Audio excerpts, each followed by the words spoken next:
Հարվածակայուն, ջրակայուն, քերծվածքակայուն, AC4, AC5 եւ AC6 բարձր դասի եվրոպական լամինատների գլխապտույտ տեսականին ձեռք բերեք իդեալ համակարգի խանութներից 1 քառակուսի մետրը սկսած ընդամենը 3490 դրամից։ Նիկոլ Փաշինյանի անվտանգությանը կառաջարկեմ այստեղ անձեռոցիկ բլոկնոտ բանա մնացե հանգարտ գաղթի գրություններ չլինի, կարդամ խայտարակ կլինենք։ Դատարանների մասին։ Մեր падգամավոր Արթուր Սարգսյանը քաղաքական ուղիղ ցուցումով զրկված ազգային ժողովի նիստերին մասնակցելու։ Զրկված ազգային ժողովի նիստերին մասնակցելու, որը լեգիտիմությունն է զրկում այս խորհրդարանի։ Կրկնում եմ, քաղաքական ցուցումով։ Այդ որ ասում եք հանձնարարում եմ դատարաններին բռնագրավել, կարող է ձեր սրտի դատավոր մնացական Մարտիրոսյանին, քրեական Երևանի առաջին դատարանի նախագահ, ձեր սրտի դատավոր մնացական Մարտիրոսյանին եք հանձնարարում, ասեք իմանա։ Թե անեկդոտ արդեն, բոլորը Հայաստանում գիտենք, Կալանքի դատավորը Հանրապետություն կուսակցության ձեր նշանակած Մասիս Մերքոնյանն է, որը քրեական ենթամշակույթով մարդկանց արագ ազատում է Կալանքից, բայց քաղաքականը պարտադիր պետք է մնա։ Նախ, ձեր հարցու պատասխանի հետ կապված, այդ 74-79 թվականի քարտեզներ, որ ասեցիք, այդ որտեղ եք արձանագրել։ Սա Հայաստանի եւ Ադրբեջանի միջև նախաստորագրված փաստաթուղթն է, որին ծանոթացել ենք մի քանի փուլով։ Հայկական կողմը ի սկզբանե առաջարկել է Ադրբեջանին, որ արձանագրվի այս թղթում 74-79 թվականների Խորհրդային Միության գլխավոր շտաբի քարտեզը։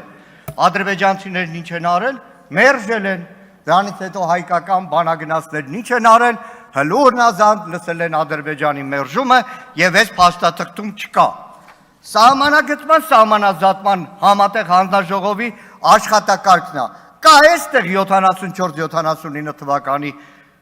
գլխավոր շտաբի քարտեզը, չկա։ Պարգրկրան, որտեղից, ոնց է մեջտեղ եկել, որ մինչև հիմա կարող են փակ նիստից, որ ասում են գաղթի տեղեկություն, այդ ժամանակ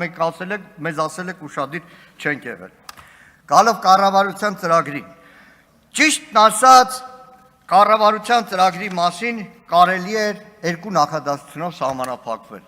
Հետևյալը, այս իշխանությունը, որ այս կառավարության ծրագրով շարունակելու է կառավարել, չգիտեմ ինչքան ժամանակ, տասված շատ կարճ, ամբողջ խորհրդանիշը վերջին 2 օրն է Հայաստանի Հանրապետության քննչական կոմիտեն, Հայաստանի Հանրապետության ոստիկանությունը մամուլի միջոցով ռազմորկի մեջ է,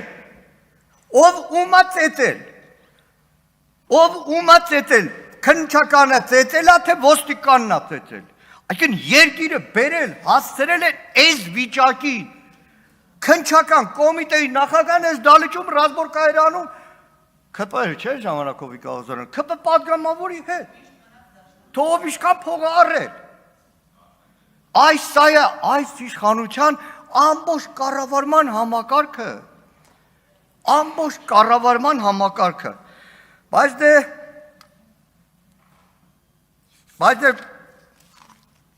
այս օրերին մի երկու օր շատ է խոսվում հանրային հասարակական տարբեր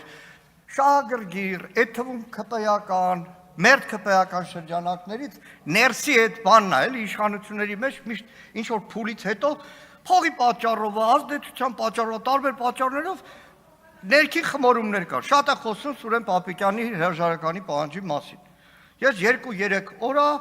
լրագրողները այսօր են հարցնում, թե կողմ եք Սուրեն Պապիկյանի հրաժարականին, ես ասում եմ, ես կարծում եմ այս ամեն ինչի պատասխանատուն Նիկոլ Փաշինյանն է։ Եթե խոսում ենք հրաժարականի մասին, խոսում ենք Նիկոլ Փաշինյանի մասին,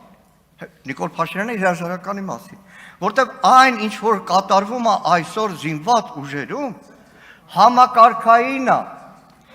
Եթե պետք է անկեղծ ասեմ, սիրելի հայրենակիցներ, ես Պարոն Քոչարյանը կվկայի, երևի ամենաշատ քննադատողներից մեկն է եղել անվտանգության համակարգ, բանակ, պաշտպանության նախարարություն, բայց այս մի քանի օրերին գրեթե ամենօրյա հեռախոսազանգերով ինչ որ առաջարկներ եմ անում, որովհետև ինձ որպես Հայաստանի քաղաքացի, մեզ որպես Դաշնակցական Հայաստան խմբակցություն, այս երկիրը սիրող, այս երկիրը պաշտող, մեզ անհանգստացնում է։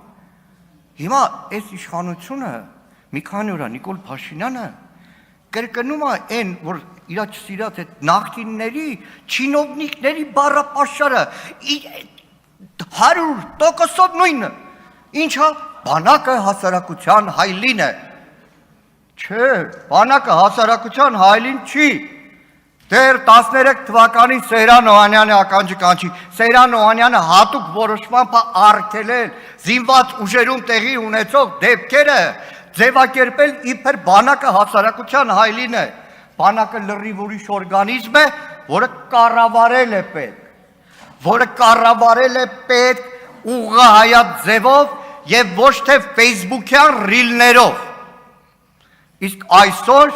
մեր բանակի կառավարման ուշք ու միտքը քարոզչությունն է, ինչպես խաբել հասարակությանը, բունկեր են կառուցում, ամենասիրած թեման այսօրվա իշխանության, բունկեր են կառուցում, առավոտվան գիշեր բետոն են տալիս, առավոտվան գիշեր,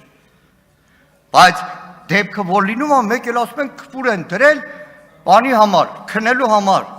ախր ինչից է առաջ գալիս այդ պրոբլեմը, նախ այդ թեման քպուր դնել շատ վաղուց է եղել, բայց այն ժամանակ եղել անվտանգային, դիվերսիաների փորձեր, բաներ, իսկ հիմա ինչից է գալիս, հիմա ինչից է այդքան, չէ որ դուք շվեդական սեղանով մարոժնի եք հյուրասիրում զինվորին, զինվորը ինչի է քնում, որովհետև համալրման խնդիր ունենք, որովհետև մարտական հենակետերում սահմանված թվով զինվոր չկա, սահմանված թվով զինվոր չկա, եւ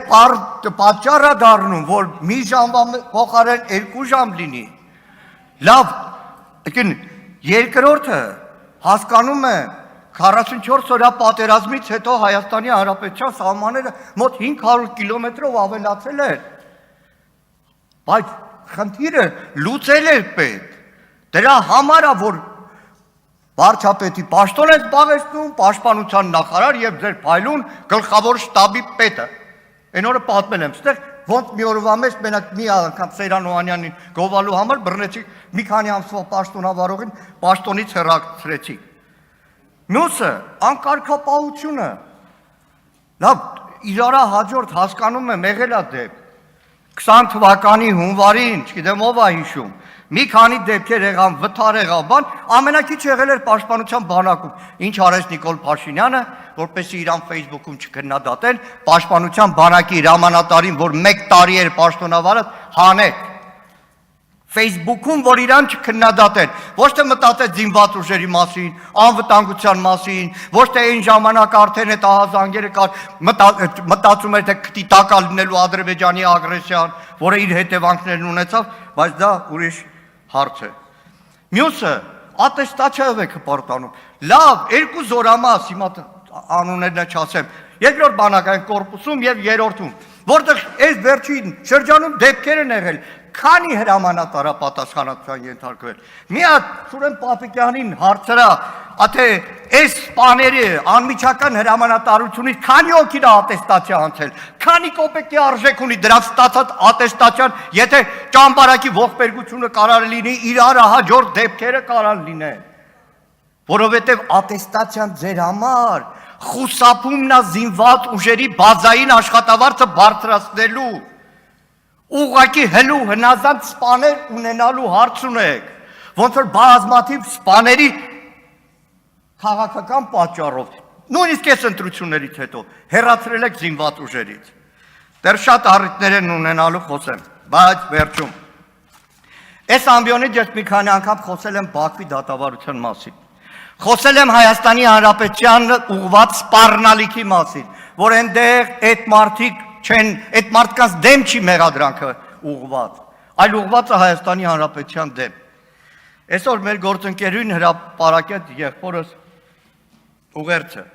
Այդ իրականում Հայաստանի բանակի բարձրաստիճան սպայի զգուշացման կոչն էր, որ այդ անտեր դատավճիռը, որ ոչ մեկի չեն տալիս, որը հաստատվել է Ադրբեջանի գերագույն դատարանով, վճիռը Հայաստանի Հանրապետության դեմ,